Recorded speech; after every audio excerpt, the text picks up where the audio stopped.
Hello everyone. In this video I'd like to talk about funds for starting your business.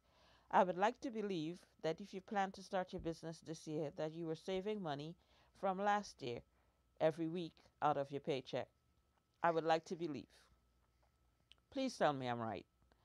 And if for some reason you didn't and you only decided you wanted to start a business maybe the end of the year, and now you're wondering, I don't have the extra funds, my salary pays my bills, and get what little other necessities, where am I going to get money from to start this business? I don't have, my credit is messed up, I can't get a loan or whatnot.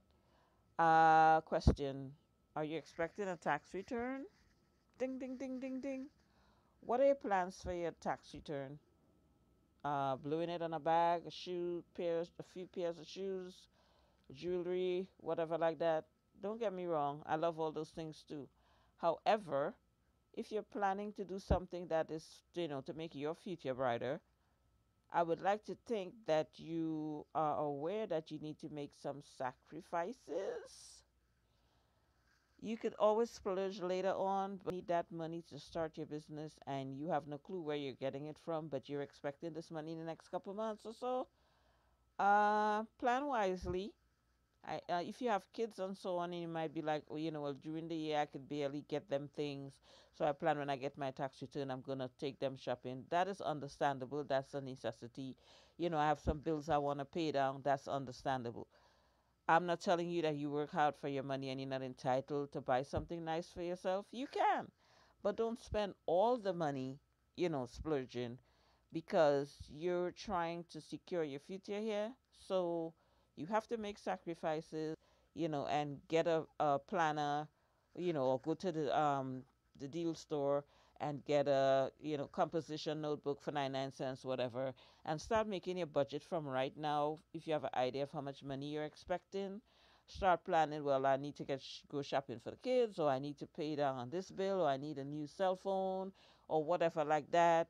And I would have this much remain. So if for instance you're going to be making food items from home, well, I have this amount to buy, my dry goods or whatnot, so I can at least start. And as much as I make items and I sell them, I bake or cook or whatever, when I sell these items, my money will be doubled or whatnot, and then I could, restock and get more items, whether it's food, whether it's clothing, whatever you're planning to sell.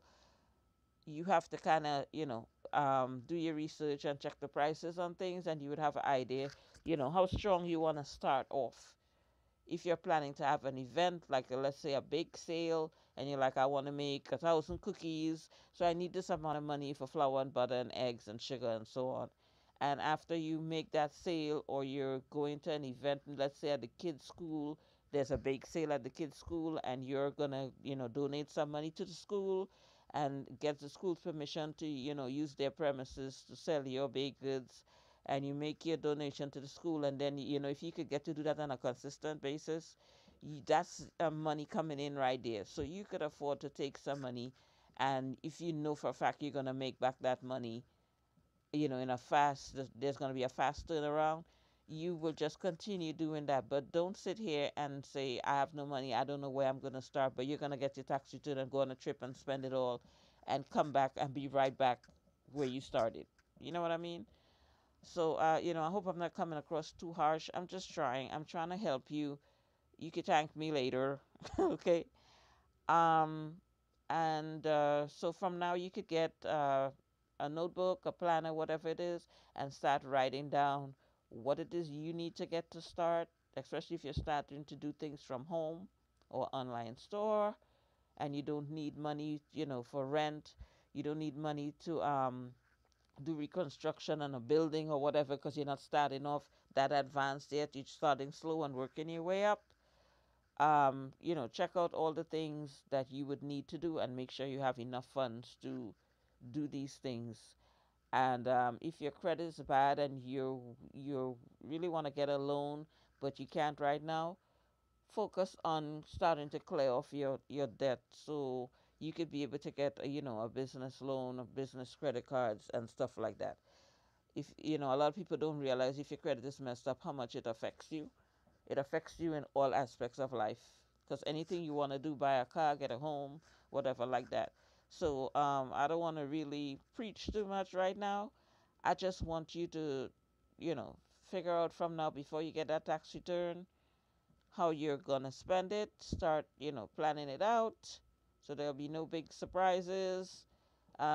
Keep in mind that things do come up. Your kids might get sick. If you have no insurance or whatever, you might get sick. You might need funds to go to the doctor. Keep all these things in mind, and if you don't have a job and you're wondering, I don't have a tax return to get, where am I going to get money from? As I said, I would like to think you were saving money from before, or probably you could get a relative, who believes in you to give you a little loan, especially if you're starting off selling baked goods or something, really small that doesn't take a lot of capital, that you could get a little, few $100s to start off with. You know what I mean? So this is my tip for right now. If I think of anything else, I will get back to you in the next video. Have a good rest of your day, morning, night, whatever it is where you are. Love you guys. Be blessed. Smooches.